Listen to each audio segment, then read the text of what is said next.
a We Know It show. I'm going to tell you why you should not feel fine. So what I'm trying to do today is I'm trying to cover a bunch of different topics. I've got a lot of videos I'm putting out about unreal things, seemingly unreal things that are actually real, that are going on. This next subject is kind of serious. I want to talk about euthanasia. If you want to find out what my thoughts on euthanasia are, keep listening. Before I started doing all these videos, I called my mom. So she's in her early 80s.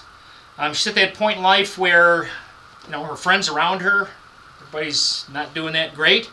You're having friends die off left and right.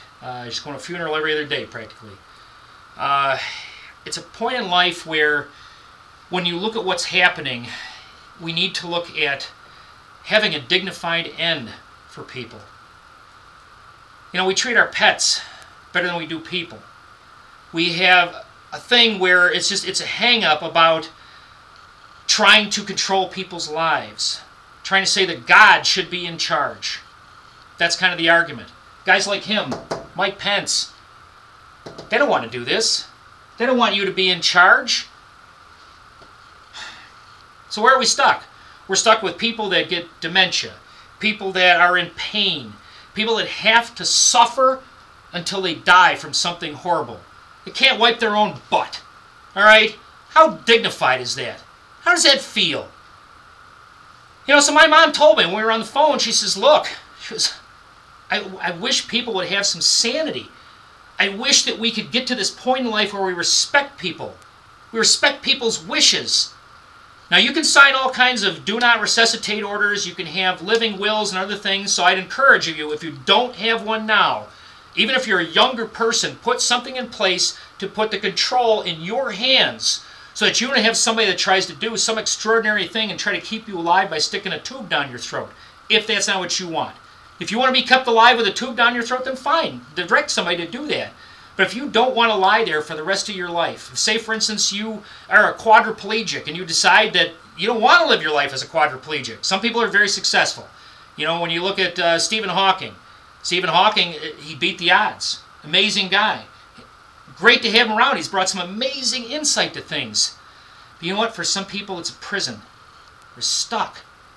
Some people get a disease, a horrible disease, and they have to die through the pain. They have to sit there and live with that pain and anguish.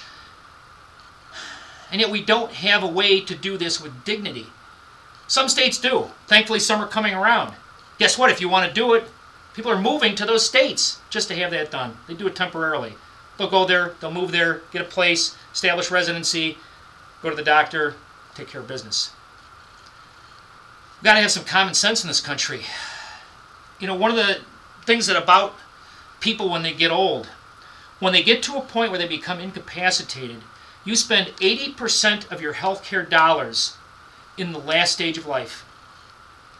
So basically, when you look at the skyrocketing medical costs, when you look at the burden of insurance companies, when you look at the staggering cost to Medicare, I'm not advocating a death panel, but I'm saying if somebody wants to let it go, which they may, let them go. Don't let people like this tell you that it's God's will. I'm going to throw something out at you. Guess what? We all believe, you religious people believe that God created man. God created everyone. All right? Everything that goes on, all your thoughts, they're all from God. So the pharmaceutical companies, the people that run those, the people that invented medications that can be used for euthanasia, the doctors that are prescribing things for euthanasia, child of God. Everything that they learned, everything that they do was something that God gave them. You're imposing your thought of God on everybody else. That's your thought. But really, God is the one who came up with these thoughts for these other people. So I think we need to respect other people's rights. We need to treat people with dignity.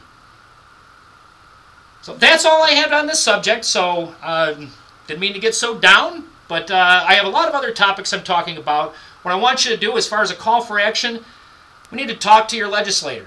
We need to go and find out if there's any way that we can get bills introduced that we can look at having some kind of dignified end to life. We've got to stop the madness. Got to stop the pain and suffering. Got to stop the costs that are just bleeding out of this system. All right? If you don't want to do anything, if you just want to sit on the couch, but you like my voice, you like what I'm saying, you like what I'm talking about, here's my Twitter handle, @RealSockInit. I have a really weird reason for why I came up with that. Check out my video about me and why I came up with that name. But I'm looking for your vote. I'm looking to have you follow me on Twitter. Donald Trump has 23 million Twitter followers. So basically, if we can get a voice out there, somebody that has some sense of sanity as far as what's going on in this world, I'd like your vote. If that makes sense, watch my other videos.